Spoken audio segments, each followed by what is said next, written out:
Hello friend, कैसे हैं आप सभी लोग। उम्मीद करता हूँ आप सभी लोग अच्छे होंगे, फिट एंड फाइन होंगे। एंड उम्मीद करता हूँ आप लोग अपनी स्टडी बड़ी अच्छे ढंग से कर रहे होंगे दोस्तों। दोस्तों आज की वीडियो में हम लोग डिस्कस करेंगे 100 most important MCQs on Muslim law दोस्तों, जो कि हिंदी एंड इंग्लिश दोनों लैंग्वेजेस में होने वाले हैं। एंड ये जो पेपर है दोस्तों, ये कानपुर यूनिवर्सिटी का BLLB सेमेस्टर 4 का है दोस्तों। मैंने आपको सारी डिटेल्स दे दी। एंड एक डिटेल और देना चाहूँगा दोस्तों कि ये जो 100 एमसीक्यूज हम लोग कुछ पार्टों में डिवाइड करके वीडियो डालेंगे, जिससे आप लोग बोर ना हो एंड वीडियो आपको ज़्यादा बड़ी ना लगे। ओके दोस्तों, तो चलिए वीडियो शुरू करते हैं दोस्तों। ओके, तो पहला क्वेश्चन हम लोग के सामने है, in case of dissolution of Muslim marriage on divorce the period of iddat is. मुस्लिम विधि के तहत विवाह के विघटन तलाक पर इद्दत की अवधि क्या है, आपसे ये पूछा जा रहा है। चलिए मैं आपको पहले आंसर बता रहा हूँ, फिर आपको समझाता हूँ। तो पहले का आंसर होगा दोस्तों 3 मंथ। ओके, जब दोस्तों मैं जब क्वेश्चन पढ़ूं, आप लोग मेरे साथ क्वेश्चन पढ़िए दोस्तों, एंड अपने आप आंसर जो है क्वेश्चन का माइंड में बताइए दोस्तों। इससे आपकी प्रैक्टिस होती रहेगी दोस्तों। आपको भले ना पता हो, गलत बताइए, लेकिन ट्राई ज़रूर करिए दोस्तों।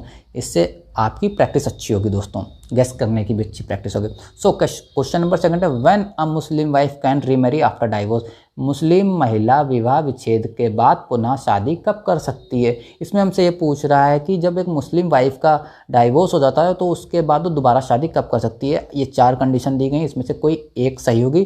पहला, शी कैन रीमैरी इमीडिएटली, वह तत्काल शादी कर सकती है दोस्तों, जो कि बिल्कुल गलत है दोस्तों, ये नहीं हो सकता। ऑप्शन ए हो ही नहीं सकता। Option number B, she has to wait till the period of iddat is over, उससे इद्दत अवधि के समाप्त होने तक रुकना होगा। जी हाँ दोस्तों, ये पॉइंट तो सही है दोस्तों। ओके, सी और डी भी पढ़ लेते हैं। She can not remarry under the Shariat law, वह शरीयत विधि के अंतर्गत पुनः विवाह नहीं कर सकती। She can remarry only after the leave of civil court, वह केवल न्यायालय की अनुमति के बाद ही पुनः विवाह कर सकती। तो दोस्तों क्वेश्चन नंबर 2 का आंसर होगा दोस्तों बी। ओके, क्वेश्चन नंबर 3 पे हम लोग बढ़ते हैं। When Muslim husband and wife mutually agree to divorce, this divorce is known as। जब मुस्लिम पति और पत्नी आपसी सहमति से तलाक के लिए, डाइवोर्स के लिए सहमत हो जाते हैं, तब इस तरह के जो तलाक होते हैं उसको क्या कहते हैं। इस तरह का जो तलाक होता है उसको क्या कहते हैं दोस्तों। आपके सामने 4 ऑप्शन है दोस्तों। 3rd का आंसर होगा दोस्तों सी होगा, मुबारक। ओके, क्वेश्चन नंबर 4 की तरफ बढ़ते हैं। Question number 4, the most approved form of divorce under Muslim law is.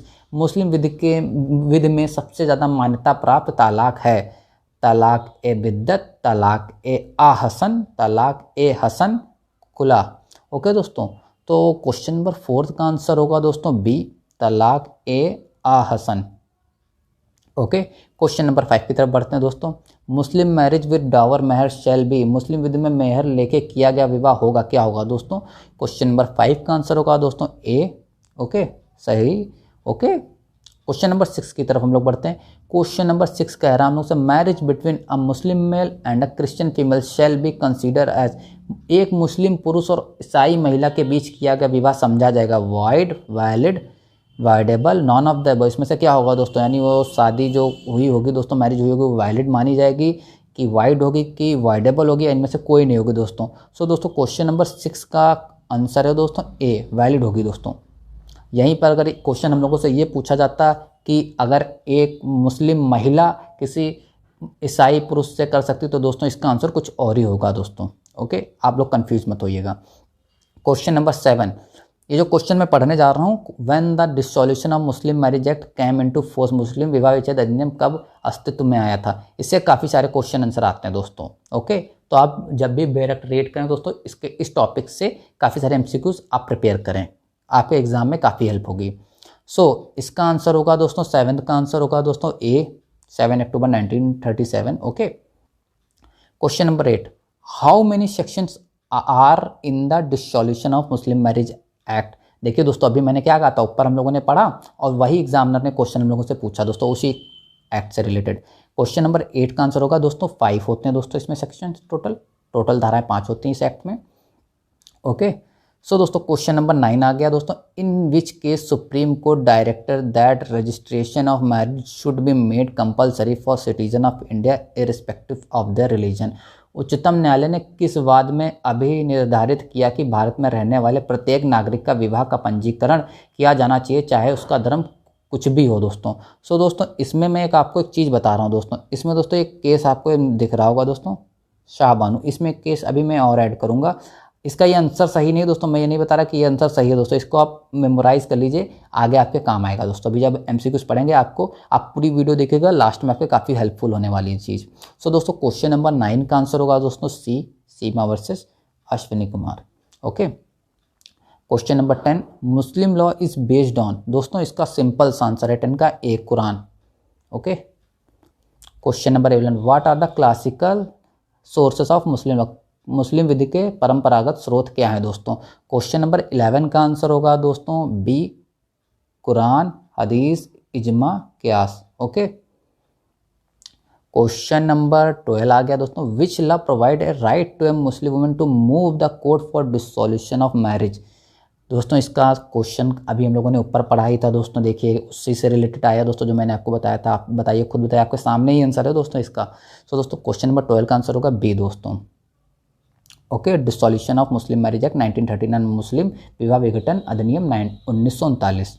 Okay, question number 13, what are 5 commandment for believe of Islam, इस्लाम पर विश्वास रखने वालों के लिए 5 आदेश क्या है दोस्तों। आपके सामने 4 ऑप्शन दिए हुए हैं दोस्तों, आप भी दोस्तों साथ में आंसर देते रहिए। तो 13 का जो आंसर होगा डी होगा दोस्तों, कलमा, नमाज, रोजा, ज़कात, हज। Okay, question number 14, what is the meaning of kalma in Muslims, मुस्लिम के बीच कालमे का क्या अर्थ है दोस्तों। आपके सामने 4 आंसर हैं, remembering Allah and laid stress on 5 prayer in a day, अल्लाह को याद करना और 5 बार नमाज पढ़ना, पहला ऑप्शन ये। दूसरा है दोस्तों complete faith in Allah and recognise for prophet as the messenger of Allah, खुदा पर पूर्ण विश्वास और इस बात को मानना कि पैगंबर साहब अल्लाह के दूत हैं।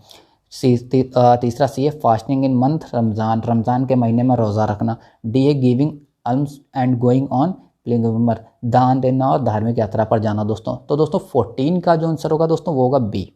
Okay, now question number 15, what are the main branches of Sunni school, Sunni school की मेन ब्रांचेस क्या हैं दोस्तों। सुन्नी विचारधारा की मुख्य शाखाएं कौन सी हैं दोस्तों। इसका आंसर आपके सामने 4 ऑप्शन है दोस्तों। 15 का आंसर होगा डी दोस्तों, Hanafi, Maliki, Hanbali, Shafi. Okay, question number 16, in India Muslim are govern by their own personal law, this statement is, यानी इसमें पूछा जा रहा है कि भारत में मुस्लिम अपनी व्यक्तिगत विधि से ही शासित होते हैं। क्या ये पूर्णतः सही है, क्या एब्सोल्युटली राइट है, क्या ये पूर्णतः सही नहीं, क्या ये एब्सोल्युटली राइट नहीं है, या दोनों सही या दोनों गलत हैं। तो इसका आंसर दोस्तों जो 16 है दोस्तों, इसका आंसर होगा बी, नॉट एब्सोल्युटली राइट, पूर्णतः सही नहीं है ये चीज़ दोस्तों। Okay, question number 17, which answer is most appropriate under Muslim law marriage is, मुस्लिम विधि के अंतर्गत विवाह के संबंध में सबसे सही उत्तर निम्न में से कौन सा, जो नीचे 4 दिए गए हैं दोस्तों स्टेटमेंट जो दिए गए हैं, इनमें से कौन सा सबसे सही है दोस्तों पूछा जा रहा है। ए प्योरली एक कॉन्ट्रैक्ट, पूर्णतः एक संविदा है। बी प्योरली रिलीजियस एक्ट, पूर्णतः एक धार्मिक कृत्य। C religious duty as well as contract, धार्मिक कृत्य के साथ एक संविदा है। D all statement are right दोस्तों। सो दोस्तों क्वेश्चन नंबर 17 का आंसर होगा दोस्तों सी। ओके, सी होगा। Okay, now question number 18, the Muslim women protection of right on marriage act 2019 shall be deemed to have came into force on मुस्लिम महिला विधि विवाह पर अधिकारों का संरक्षण अधिनियम 2019 कब से अस्तित्व में आया, समझा जाएगा।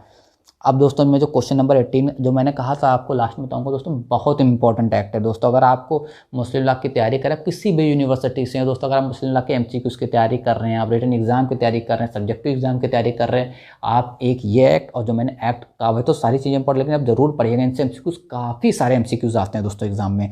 तो देखिएगा अभी कितने आते हैं दोस्तों। इसका जो 18 का आंसर होगा दोस्तों वो 19 सितंबर 2018 होगा, 18 का ए होगा दोस्तों।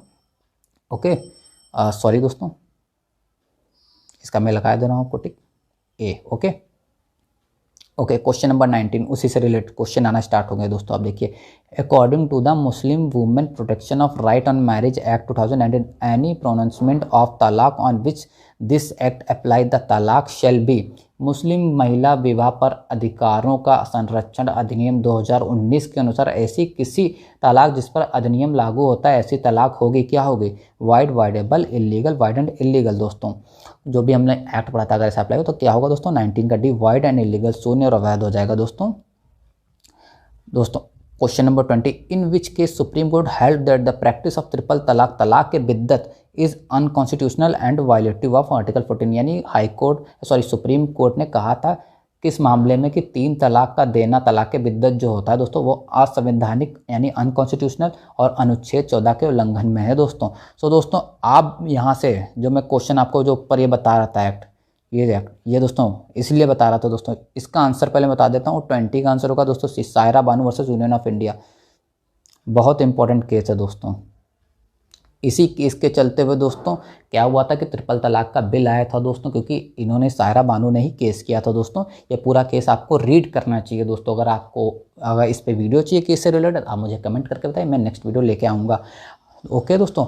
एंड दोस्तों आप लोगों के लिए कन्फ्यूजन में आपकी जो करते हैं दोस्तों आपको वो मैं हटा दे रहा हूँ, बता दे रहा हूँ। होता है क्या दोस्तों, काफ़ी सारे बच्चे क्या कन्फ्यूजन हो जाती है। क्वेश्चन नंबर 20 में 2 ऑप्शन आपके सामने दिए होंगे, शाह बानू और सायरा बानू। ओके, तो करते हैं क्या लोग, क्या कहते हैं कि शाह बानू होगा कि सायरा बानू होगा। दोस्तों आपको इसमें क्या ध्यान रखना है, सबसे पहले तो आपको ये दोनों केस पढ़ने हैं, क्योंकि दोनों केस बहुत इंपॉर्टेंट है दोस्तों। मुस्लिम लॉ के पर्पज से आप देखें बहुत इंपॉर्टेंट है, चाहे एमसीक्यूज हो सब्जेक्टिव हो, आपको ये दोनों एक्ट पढ़ने ही पढ़ने, सॉरी दोनों केसेस पढ़ने ही पढ़ने दोस्तों। क्योंकि होता है कि जितने भी एमसीक्यूज आपसे पूछे जाते हैं इस मुस्लिम लॉ में, केसेस वाले जो भी आते हैं उसमें दोनों ऑप्शन दिए ही दिए होते हैं दोस्तों। आप लोग कन्फ्यूज हो जाते हैं, नहीं दो तो उसमें से एक ऑप्शन आपको दिया ही होता है। आप लोग समझते हैं कि यही सही होगा क्योंकि ये बड़ा केस है, ऐसा नहीं है दोस्तों। इसलिए अभी आगे आगे क्वेश्चन देखिए, आपके सारे डाउट क्लियर होते रहेंगे। Okay, question number 21, in which case Supreme court directed the government frame a law regarding triple तलाक। किस मामले में उच्चतम न्यायालय ने सरकार को 3 तलाक को विनियमित करने का निर्देश दिया दोस्तों। देखिए अभी हम लोगों ने वो पढ़ा था, वही है दोस्तों Saira Banu versus Union of India. Okay, question number 22। Question number 22 पे बढ़ने से पहले दोस्तों मैं आपसे रिक्वेस्ट करता हूँ, अगर आपको वीडियो पसंद आई तो प्लीज़ वीडियो लाइक कर दें, चैनल सब्सक्राइब कर दें, मुझे मोटिवेशन मिलेगा दोस्तों। एंड बेल आइकन दबा दें, क्योंकि आज या कल तक दोस्तों इसका सेकंड पार्ट भी वीडियो का आ जाएगा दोस्तों, इसलिए प्लीज़ चैनल पे बने रहिए दोस्तों। ओके, क्वेश्चन नंबर 22 पे बढ़ते हैं। इन मुस्लिम पर्सनल लॉ पॉलिएंड्री इज अ, मुस्लिम विधि के अंतर्गत बहुपति है, क्या है, परमिट है, नॉन परमिट है, अनुमति है, अनुमति नहीं है, permitted only in some part of India, none of the above दोस्तों। सो दोस्तों इसमें ये पूछ रहा है मुस्लिम विधि यानी मुस्लिम पर्सनल लॉ के अकॉर्डिंग बहुपति यानी काफ़ी सारे पति रखना, एक से ज़्यादा पति रखना अनुमति है उसकी या नहीं है अनुमति दोस्तों। सो दोस्तों मुस्लिम लॉ के अंडर ऐसा नहीं है दोस्तों। 22 का आंसर होगा बी, नॉट परमिट है दोस्तों। ओके दोस्तों, question number 23, in which case justice Mahmood compared Muslim nikah and mehr with contract of sale and consideration. किस मामले में जस्टिस महमूद मुस्लिम निकाह और मेहर की तुलना विक्रय की संविदा और प्रतिफल से की थी। मैंने क्या कहा था आपसे दोस्तों, देखिए दोनों केसेस के नाम दिए हुए हैं दोस्तों आपके सामने, ये देखिए दोनों केसेस के नाम दिए हुए हैं कि नहीं दिए हुए हैं। एक ये सायरा बानू और शाह बानू दोनों दिए हुए हैं। अब आप लोग सोच रहे होंगे इन्हीं दोनों में से कोई एक आंसर है दोस्तों 23 का, नहीं दोस्तों 23 का आंसर है दोस्तों सी। इसलिए प्लीज़ कंफ्यूज ना हो, दोनों केसेस को अच्छे से पढ़े दोस्तों, क्योंकि काफ़ी सारे क्वेश्चन आते हैं। Question number 24, the concept 3 demand is related with, 3 मांग का विचार निम्न में से किससे संबंधित है दोस्तों। क्वेश्चन नंबर 24 का आंसर होगा दोस्तों सी।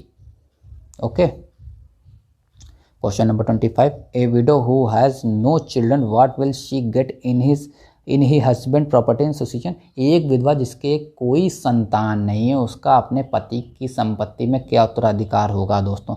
सो इसका आंसर दोस्तों होगा 25 का आंसर होगा बी। ओके दोस्तों आज की वीडियो में यहीं पे एंड करता हूँ। उम्मीद करता हूँ आपको वीडियो पसंद आएगी। नेक्स्ट वीडियो में हम 25 के आगे क्वेश्चन आंसर डिस्कस करेंगे दोस्तों, हिंदी एंड इंग्लिश दोनों लैंग्वेज में। अगर आप CSJMU यूनिवर्सिटी, कानपुर यूनिवर्सिटी या कोई भी यूनिवर्सिटी या कोई भी क्वेश्चन आपके दिमाग में प्लीज़ पूछिए। आपको किसी और सब्जेक्ट पे वीडियो चाहिए दोस्तों, किसी और सब्जेक्ट पे आपको पढ़ना है दोस्तों, नहीं नोट्स मिल रहे हैं दोस्तों, आप प्लीज़ कमेंट करके बताएं दोस्तों, हम आपकी पूरी मदद करने की कोशिश करेंगे। एंड लीगल न्यूज़ पढ़ने के लिए हमारा टेलीग्राम चैनल ज्वाइन करें @legal glossary। आप लीगल ग्लोसरी भी सर्च कर सकते हैं, लिंक डिस्क्रिप्शन में दे दूँगा दोस्तों। Thank you so much.